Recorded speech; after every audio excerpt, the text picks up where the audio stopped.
sabihin, pati si Choi, ayaw sabihin kung sino yung girlfriend ni Prince? Siyempre, mga lalaki yun, no? Hindi naman nila ibubuking si Prince sa akin. Bakit ba kasi kailangan pa malaman kung sino yung girlfriend ni Prince? Naka-move on na siya, okay? Siguro sign to na baka kailangan mo na rin mag-move on. Ayaw din naman siguro sa'yo ni Prince. Eh, ayoko nga. Mahal ko nga siya eh. Bakit? Hindi ko alam. Basta mahal ko siya. Kaya ayoko mapunta siya sa iba. Napunta na nga sa iba, di ba? Alam mo, nagpapaka-stalker ka na at lahat-lahat, hindi pa rin mapunta sa'yo yung Prince Charming. Actually, alam mo, feeling ko yan yung solusyon para malaman ko kung sino yung girlfriend ni Prince. Alam mo, ikaw may natutulong ka din sa akin eh. Sumakay ka na. Alis tayo. Let's go. Ano ba naman to?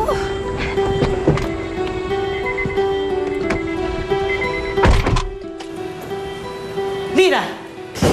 Sino ang kausap mo? Ho?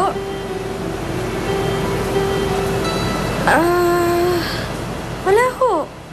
Hindi pa naman po bumabalik si Ninang eh. Bakit yun ang sabi ng nurse? Eh, hindi ko po alam. Baka iba ko yung tinutukoy nung nurse. Bakit, Nay? Wala naman. Ang akala ko lang, may kung sinong bumisita sa'yo.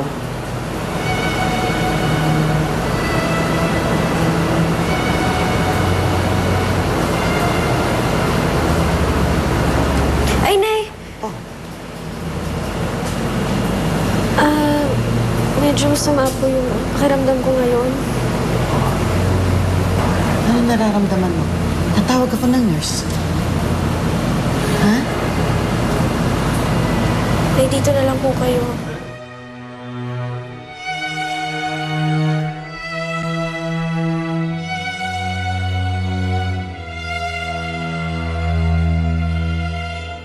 Sir Popoy, maraming salamat po. Salamat po. Alam mo kung sino ang nakita ko doon sa pinagtatrabahuhan ko?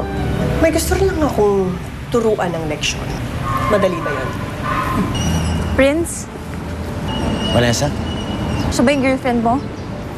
Oh, Vanessa. Si Lyra. Sir, sino nagpatanggal sa akin? Si Roxanne sa Avedra ba? Makakaalis ka na, Semi. Siya ba? Siya ba, sir? Roxanne, labasin mo ako dito! Roxanne! Gusto kong makausap si Roxanne!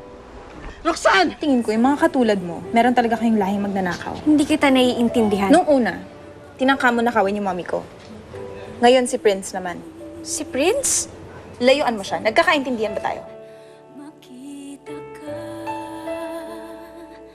damdamin ay sumali.